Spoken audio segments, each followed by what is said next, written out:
Yeah, and everyone, Baratello here, and we're going to go through this week's Harry Potter TV show news. Now, we've got several things to go through. One of the big talking points this week is production has started for the TV show. There are images and pictures everywhere.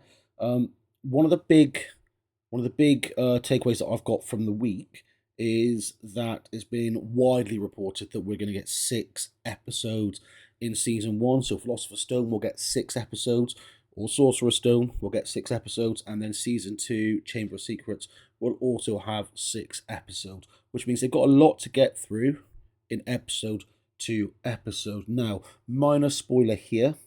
It has been reported that the first episode is going to end with that magical boat journey from Hogsmeade train station across the lake to Hogwarts, which would be a really nice place to end episode one. I thought we were going to end it potentially going into Diagon Alley, but the reports say that I was wrong, which is absolutely fine. So let's talk about, to begin with, all the points they're going to have to touch in episode one, and I'm just going to go through them. In my opinion, the big points they've got to hit. Vernon's car journey, something that was missing from the film.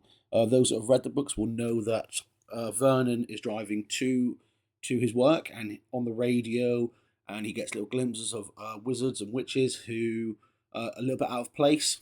And there's radio stations talking about owls and fireworks and shooting stars, and he's slowly piecing together that this has something to do with the Potters, which are his wife's relations. And that ends with him asking Petunia, and she shut him down. So they need to get that in my opinion, which then leads you on to Dumbledore arriving in Privet Drive with McGonagall, and then Hagrid coming down on a Sirius's bike. I think that we're going to see, like in the movies, we've got to see it in here, and obviously you get them delivering Harry to the Dursleys. That then leads on to the Dudley's birthday, the trip to the zoo. We've seen, and I'll put some pictures on here later. We've seen some images of the filming of the zoo portion of the TV show. Outfits look incredible. What would I would have been 6 or 7 years old in 93, 94 when this is being filmed in that era. And yes, those jackets are absolutely superb, absolutely amazing. I go onto eBay and just look for them, and they're out of my price range now, but they are absolutely fantastic. Obviously, once they finish the trip to the zoo, they've got the letters to no one, getting the extra room, moving them out from the cupboard under the stairs to the spare room, go into the hotel with the receptionist that's got to deliver some letters, then over to the lighthouse. You then have, or we then have Harry's birthday, where Hagrid pops in, delivers the cake, stays overnight. We get a first glimpse at Hagrid's broken wand in the umbrella. Is it a pink umbrella? I remember correctly, I think it's a pink umbrella. So hopefully we get to see that as well. That would really be our first glimpse of real magic from a wand. Um, we then They've then got to fit in the leaky cauldron, which is where we get to see Quirrell for the first time, uh, and then Diagon Alley, which is this is where I would have stopped it, but they've got a little bit more to do afterwards. So in Diagon Alley, we get Lucius and Malfoy, which is in the books but not in the movies. It's where he's getting his dress robes and all ready to go to Hogwarts and all his school gear. Obviously, we've got him getting Hedwig, and then we get to see Harry getting his wand in episode one, and they've just announced who's going to be playing Ollivander. We'll go through that a little bit later on. From then, we jump straight to platform 9 3/4, where we'll meet the Weasleys for the first time. Obviously, I think it's one of everyone's favourite Wizarding World families, the Weasleys. Molly Weasley, the actress that's playing her, her name has gone from my mind, but she's absolutely sensational. Really, really strong actress, really likable person, really sarcastic. So hopefully we get that to come across really well in the TV show.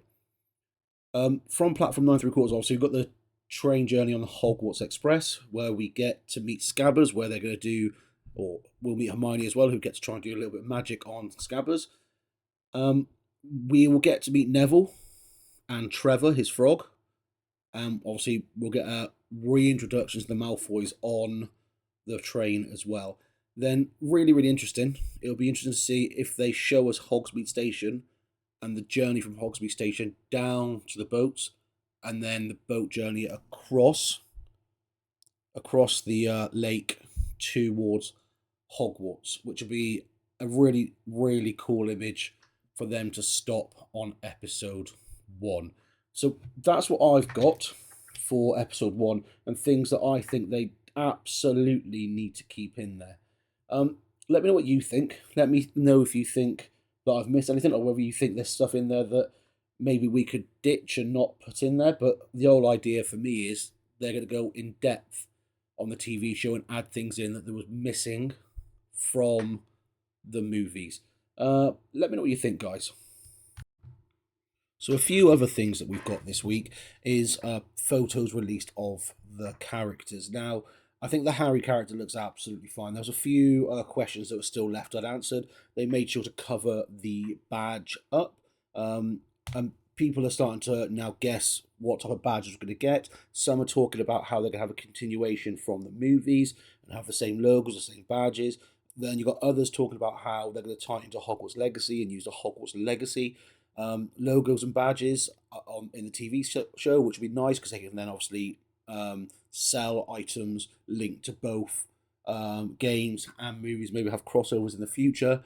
I think they're going to just recreate brand new ones, brand new logos, and give us something fresh and something new. Another photo that we got was Hagrid. Overall, a very negative reaction from the Harry Potter fan base. We can be crazy fans at times. I think Nick Frost looks absolutely fine. We can see it here. His beard and his hair looks more like a lion's mane here, and he looks like he's a bit surprised the photos coming. Now, Kate Hall is an Emmy Award nominee, and she's a designer. Her job really is to make sure these characters fit the part, and I think she's going to do an absolute fine job. She'll make sure that all these characters look great on TV. I've got no worries at all about Nick Frost delivering as Hagrid. I think it's going to be superb. We do have Voldemort that has been cast. They have kept it a secret, which is really nice because we get a nice surprise later on.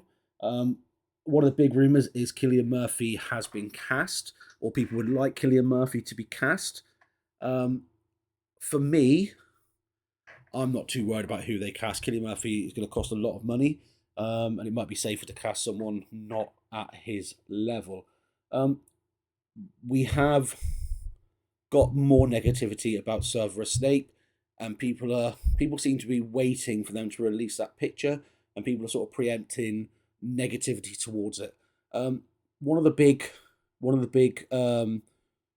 negative things I keep seeing is they had Adam Driver there. Why have they cast this guy instead of Adam Driver? I think it'd be quite funny if they cast Adam Driver as Voldemort, just to laugh at the fan base, and make us look really, really stupid. Or maybe they can do it just to play with our emotions. I don't think they will.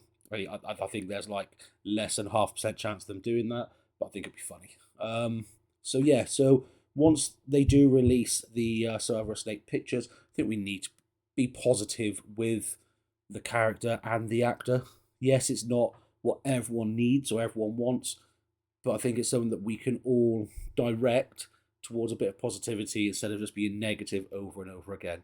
I said it earlier, these jackets and these clothings are absolutely superb. I'm absolutely in love with the early 90s clothing. I miss it a little bit, but really, really happy and really, really positive to see it there.